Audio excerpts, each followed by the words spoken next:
CENTCOM, Central Command, will be busy tonight because President Trump said we will be hitting Iran hard, and we will be.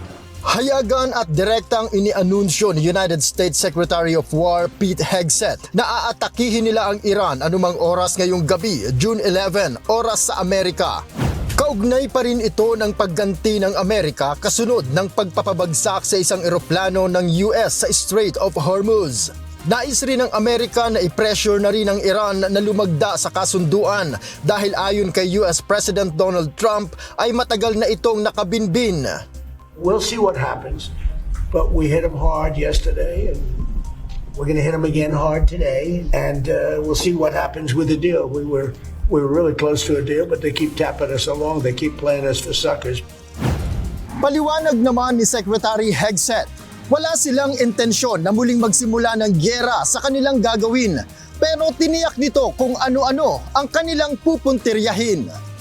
Instead, they're going to have tap, tap, tap bombs dropping on key facilities in Iran from the United States of America. And that's not because we want to restart anything we don't have to restart. It's because the War Department is prepared to set the terms to ensure that we get the kind of deal President Trump expects.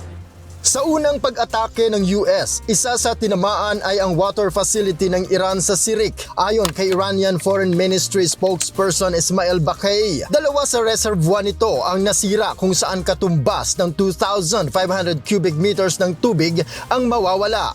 Aniya, 20,000 residente sa Hormozgan ang apektado ngayon dahil sa pagkasira. Mariin itong iginiit na ang ginawa ng US ay paglabag sa karapatan ng mga sibilyan sa Iran at dapat itong panagutan ng Amerika.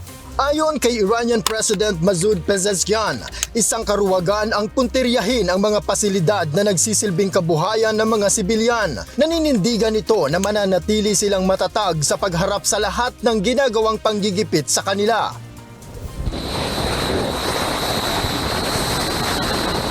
Kaugnay nito, isang video ang inilabas ng CENTCOM mula sa USS Michael Murphy kung saan 5 Tomahawk cruise missiles ang pinakawalan nito. Target ang ilang installation ng Islamic Revolutionary Guard sa Minab, Sirik at Bandar Abbas. Noel Poliarco, UNTV News and Rescue. Diyos ang aming sandigan, serbisyo publiko ang aming pinahahalagahan.